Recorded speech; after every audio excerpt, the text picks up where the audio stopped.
पवार साहेबांची भेट घेतली, काय तुम्ही तुतारी फुकायच्या मार्गावर आहात का? आदरणीय पवार साहेबांच्या विचाराशी पहिल्यापासूनच आम्ही सगळेजण निगडीत आहोत. पक्ष स्थापनेपासून अमित कदमसुद्धा एक राष्ट्रवादीचा सामान्य कार्यकर्ता ह्या नात्यानं राष्ट्रवादीशी निगडीत राहिला.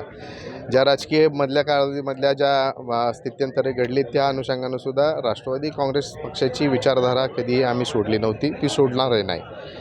त्याच अनुषंगाने ह्या येणाऱ्या आगामी विधानसभेच्या निवडणुकीच्या निमित्तानं मी परवाच मीडियामध्ये जेव्हा आमच्या कार्यकर्त्यांचा मेळावा झाला त्यावेळेस अधिकृत घोषणा केली की मी ह्या विधानसभेमध्ये इच्छुक आहे आणि ही विधानसभा लढवण्यासाठी आम्हाला कार्यकर्त्यांचा आग्रह आहे की जे काय आपल्याला संधी मिळेल तिथनं आपल्याला उभं राहायचं आहे.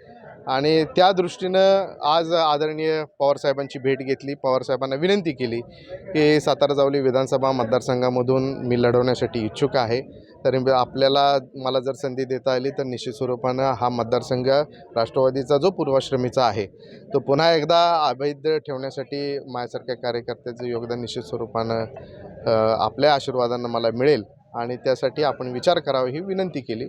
आणि साहेबांनी सांगितले की तुमचा जो काही माझी व्यक्तिगत माहिती होती ती सांगितली. साहेब म्हटले माझ्याकडे तुमची व्यक्तिगत माहिती आहे, त्या अनुषंगानं येणाऱ्या कालावधीमधली जी काही राजकीय भूमिका आहे ती स्पष्टतः कुठेतरी मांडली पाहिजे आणि आदरणीय साहेबांच्या विचाराशी निगडीत होऊन पुन्हा एकदा हा तालुका हा जिल्हा राष्ट्रवादीमय कसा होईल यासाठी प्रयत्न करायचा माझा आग्रह आहे. कोणत्या राष्ट्रवादीचा? मी राष्ट्रवादीचा विचार जरी राजकीय स्थित्यंतरी झाली तरी आम्ही मूळ राष्ट्रवादीशी निगडीत आहोत.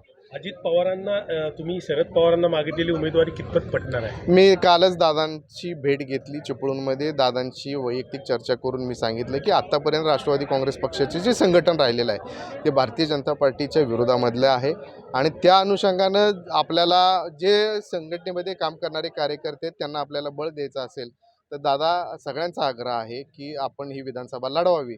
त्यासाठी दादांनी माझं सगळं म्हणणं ऐकून घेतलं. दादांनी त्याच्यावर कोणती प्रतिक्रिया दिली नाही, पण त्यासाठी त्यांनी कोणता नकारही दिला नाही.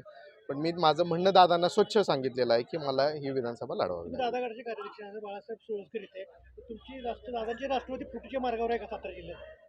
राष्ट्रवादी फुटीच्या मार्गापेक्षा आम्ही म्हणतोय की राष्ट्रवादी एकजूट कशी होईल.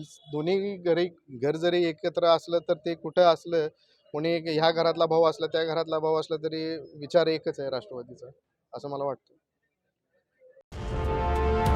मराठी माणसाचं आणि महाराष्ट्राच्या हक्काचं न्यूज चॅनल मराठी न्यूज 9.